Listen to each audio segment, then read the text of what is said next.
मी प्रभुजा मोरमिटकर. मी आता 4थी अ या वर्गात शिकतो. माझ्या शाळेचे नाव मुकुल मंदिर असे आहे. गवसला सूर जगण्याचा इथे सागला वेगळा, चिमुकल्या पंखांना बळ देणारी ही प्रिय शाळा, ही प्रिय शाळा. प्रत्येक व्यक्तीच्या आयुष्यात शाळा ही पहिल्या स्थानावर असते.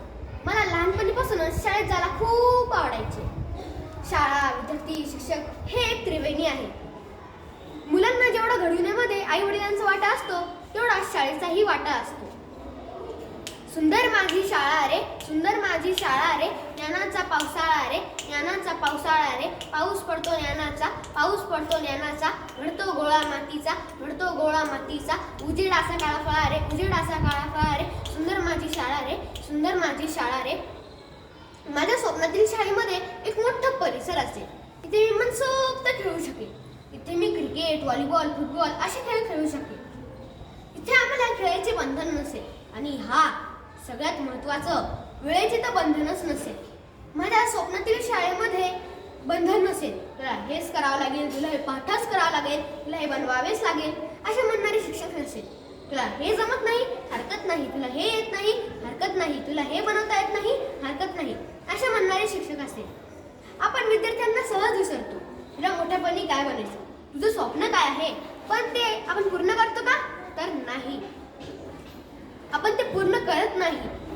पण माझ्या स्वप्नातील शाळेमध्ये तसं होणार नाही. कारण मुलांची स्वप्न तर वेगवेगळी असतात आणि अभ्यास एकच असं होणार नाही.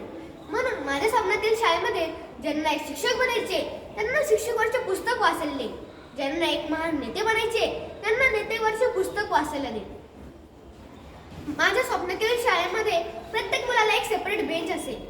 त्या बेंचच्या खालीच एक कपाटाचा कप्पा असेल. माझ्या स्वप्नातील शाळेमध्ये दप्तराचे ओझे नसेल. जे पण पुस्तक वह्या असेल ते त्या कपाटामध्ये असेल, त्या कपाटामध्ये असेल. आणि ज्या विषयाचा अभ्यास असला तो एकच विषय घरी नेऊन अभ्यास करायचा. असावी सुंदर अशी एक शाळा, असावी सुंदर अशी एक शाळा, ओढ लागे तिची प्रत्येक बाळा, ओढ लागे तिची प्रत्येक बाळा, असावा सुंदर असा एक गुरु, असावा सुंदर असा एक गुरु, ज्ञानदानाचा तो कल्पतरू, ज्ञानदानाचा तो कल्पतरू. माझ्या स्वप्नातील शाळेमध्ये दप्तराचे ओझे नसेल तर वेगवेगळे छंद असेल. इमारत उंची नसेल, इमारत उंची नसेल तर विचार उंची असेल. तुम्ही येणार का माझ्या शाळेमध्ये, तर नक्कीच या. हे बोलून माझे 2 शब्द संपवते. जय हिंद, जय महाराष्ट्र. धन्यवाद.